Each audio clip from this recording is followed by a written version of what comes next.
Hello मेरे प्यारे दोस्तों, आप सभी को मेरे यूट्यूब चैनल कहानी का खजाना में स्वागत करती हूँ। आई होप आप सभी लोग खुश होंगे, स्वस्थ होंगे। चलिए दोस्तों, आज आप सबको मैं एक नई कहानी सुनाती हूँ। उस रात मेरी एक एक अंग उसके सामने था। वो बहुत ही हैंडसम है। वो मेरे सामने हमेशा मासूम बनता रहता है, लेकिन उसकी आंखों में वो शरारत मैं देख सकती थी। उस रात गांव में एक शादी थी। जब शादी का शोर खत्म हुआ और लगभग पूरा गांव सो गया था, मुझे नींद नहीं आ रही थी। मुझे लगा कि छत पर ही जाकर सो जाती हूँ। मुझे अच्छी तरह से पता था कि मेरा देवर रोहित मुझे देखता है और मुझे देखकर उसके दिल में आग लगती है। वो अपने दिल की बात तो नहीं कह पाता था, लेकिन उसकी आंखें सब कुछ कह देता था। जब मैं छत पर आई, तब रोहित पहले से ही छत पर मौजूद था। मैंने धीरे से पूछा, रोहित तो अकेले यहाँ पर क्या कर रहा है? उसने कहा, भाभी चांद को ताक रहा हूँ। मैं मन में सोच रही थी कि तुझे चांद से क्या लेना देना, जब ये चांद का टुकड़ा ही तेरे सामने है। भाभी चांद कितना खूबसूरत है ना, चांद को बस देखते रहने का ही मन करता है। रोहित की बातें सुनकर मेरे होठों पर मुस्कान आ गई। दोस्तों, चैनल पर नए आए हैं तो इस वीडियो को लाइक, शेयर और सब्सक्राइब करें और एक प्यारा सा कमेंट जरूर कर दें। मैं जाकर उसके पास बैठ गई। मेरी साड़ी का पल्लू हवा में लहरा रही थी। रोहित की नज़र बस मेरी नाभि पर ही टिक गई। उसकी नज़र मेरे पूरे शरीर में गुदगुदी कर रही थी। मैंने मुस्कुराते हुए कहा, रोहित, क्या चांद को करीब से महसूस करना चाहते हो? एक चांद का टुकड़ा तुम्हारे बगल में भी है। क्या तुम छूकर देखना चाहोगे? वो चौंक गया पर कुछ नहीं बोला। मैंने धीरे से उसका हाथ पकड़ा और कहा, क्या तुम सिर्फ आज रात के लिए मेरे पति बन सकते हो? मेरी बात सुनकर रोहित पत्थर की तरह हो गया। मैं रोते हुए हाथ जोड़कर कहने लगी, रोहित, तुम्हें तो पता ही है कि तुम्हारा भाई एक अपाहिज है और वो मुझे पति का सुख देने लायक नहीं है।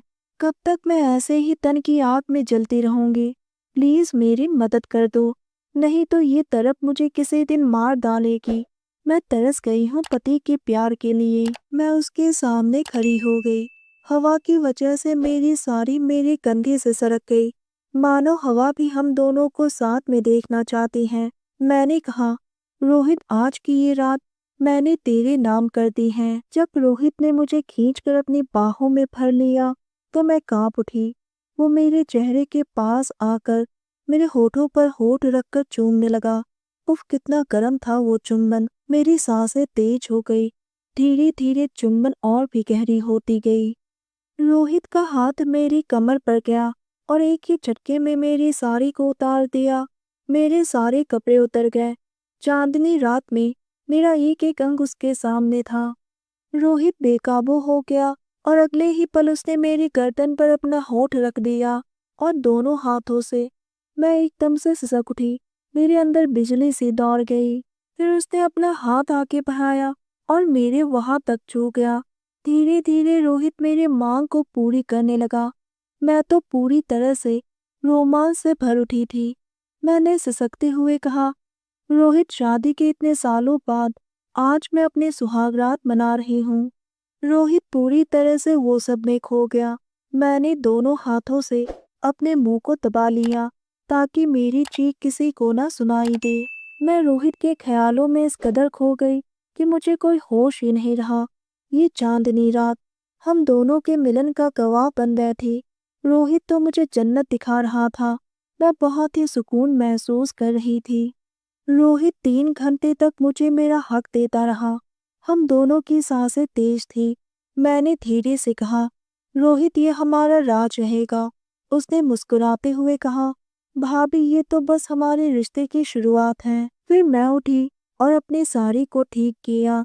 मैंने कहा, रोहित, अब नीचे चलते हैं, वरना घर वालों को शक हो जाएगा। मुझे कोई अफसोस नहीं था। मैं मन ही मन मुस्कुरा रही थी। दोस्तों, आप सबने अपना कीमती समय निकालकर इस वीडियो को सुना। इसके लिए आप सभी को धन्यवाद कहती हूँ। धन्यवाद दोस्तों।